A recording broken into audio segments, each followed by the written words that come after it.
नागपुर जिला restaurant permit room association ने शराब पर बढ़े 10% वैट टैक्स को लेकर सरकार के खिलाफ मोर्चा खोल दिया है। एसोसिएशन ने मांग की है कि हर टैक्स परमिट रूम की जगह उत्पादन स्रोत पर लगाए जाए। टैक्स के साथ साथ नवीनीकरण फीस और एक्साइज ड्यूटी में भारी बढ़ोतरी से व्यवसाय चौपट होने की कगार पर है। 14 जुलाई को पूरे विदर्भ के परमिट रूम एक दिन के लिए बंद रहेंगे और संविधान चौक से कलेक्टर ऑफिस तक विरोध मार्च निकाला जाएगा।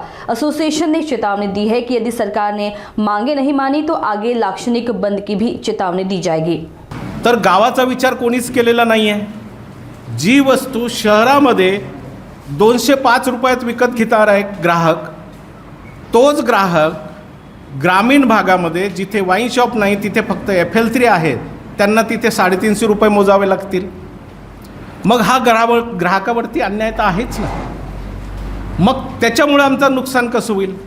गावामध्ये अवैध वाढेल, 100% अवैध वाढणार आहे। बाजूचे जे स्टेट आहेत तिथून माल येईल, आज येतो, त्याच्यावरती नियंत्रण कोणाचंही आजच्या तारखेमध्ये नाही आहे।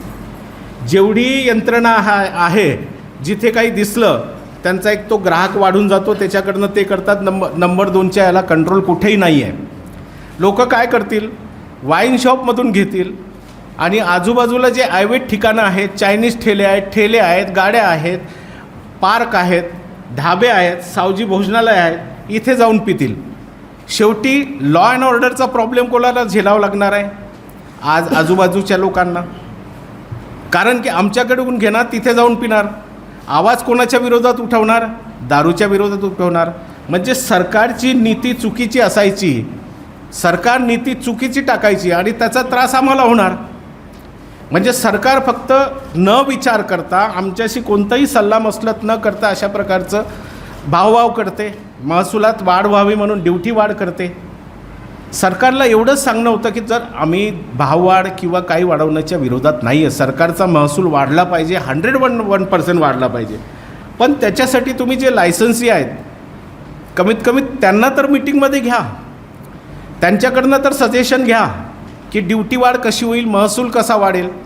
आमची इच्छा आहे महसूल वाढली पाहिजे, कारण दारू जर नसेल तर महसूल सरकारचं वाढू शकत नाही। हे कोविडपासून ते आजपर्यंतचं उदाहरण आहे। ती दारूशिवाय सरकारला कुठेही पर्याय नाही आहे। आम्हाला तुम्ही महसूल गोळा करायला लावता, आम्ही सरकारचेच महसूल कलेक्टरच आहोत ना।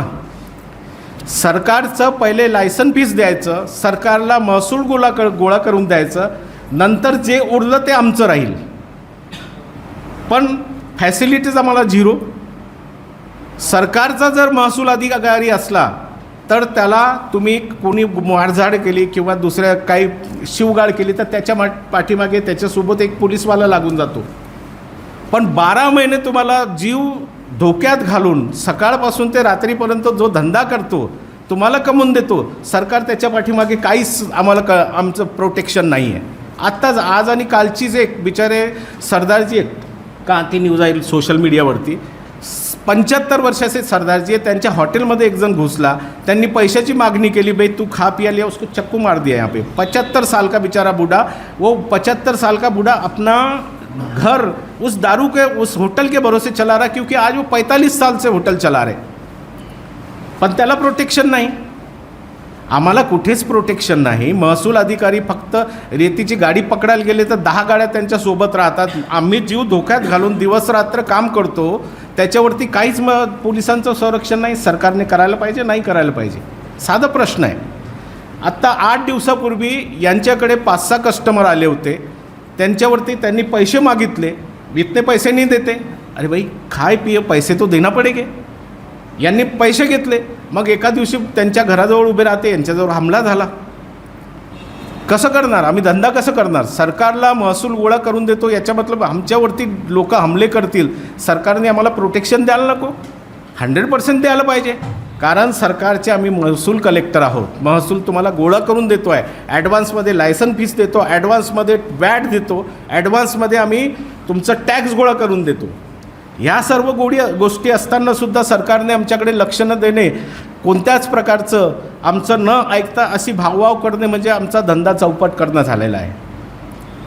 या सगळ्या गोष्टीला चिडून आम्ही असं केलेलं आहे की सरकारला किती वेळा आम्ही भेटलो, माननीय मुख्यमंत्री साहेबांना सुद्धा भेटलो, नेहमी आश्वासनच मिळतात. त्याच्यामुळे आता हा पहिला बंद 23/11/2023 रोजी झाला. आता 14 तारखेला आमचं पूर्ण महाराष्ट्र बंद होत आहे. परमिट रूम अन्यायाच्या विरोधात आहार संघटना मुंबईपासून HRA मुंबईपासून ते विदर्भ असोसिएशन पूर्ण महाराष्ट्र 14 तारखेला बंद राहणार आहे. एक परमिट रूम पूर्ण बंद राहणार आहे. त्या दिवशी आम्ही संविधान चौकामध्ये सकाळी 11 वाजेपासून जमा होणार आहोत. सकाळी 11 वाजेपासून जमा होऊन तिथे आमचे निदर्शन होणार आहेत. दिवसभर तिथे आमचे वर्कर, आमच्याकडचे काम करण्याचे जेवढे लोक आहे, आमचे हितचिंतक आहे, जे बारमध्ये सप्लाय करतात, गृह उद्योगवाले आहेत, जे आमच्या भरोश्यावर आहेत. मी सांगतो तुम्हाला, आज महाराष्ट्रामध्ये 21,000 परमिट रूम आहेत. 21,000 संपूर्ण महाराष्ट्रामध्ये परमिट रूम आहेत. गुणीला 15 जरी केला तर किती कर्मचाऱ्यांना आम्ही हे देतो. आता कोणी लहान हॉटेल असेल, कोणी मोठं हॉटेल असेल. एम्प्लॉयमेंट पहा आमचा किती आहे. डायरेक्ट एम्प्लॉयमेंट 15 गुणीला करा तर एवढा एम्प्लॉयमेंट आम्ही दिला.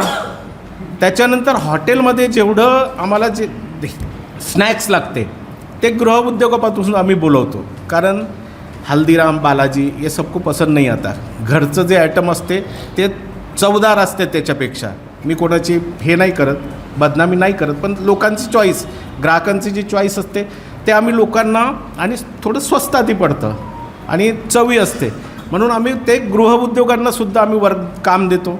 म्हणजे असे किती लोकांना आम्ही हे दिल्यानंतर, एम्प्लॉयमेंट दिल्यानंतर, काम दिल्यानंतर जर तुम्ही अशा प्रकारचा अन्याय करत असाल तर आम्ही जायचं कुठे.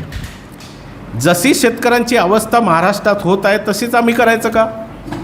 आज मी ग्रामीणचा एक किस्सा सांगतो की ग्रामीण भागामध्ये शेतकरी आहेत.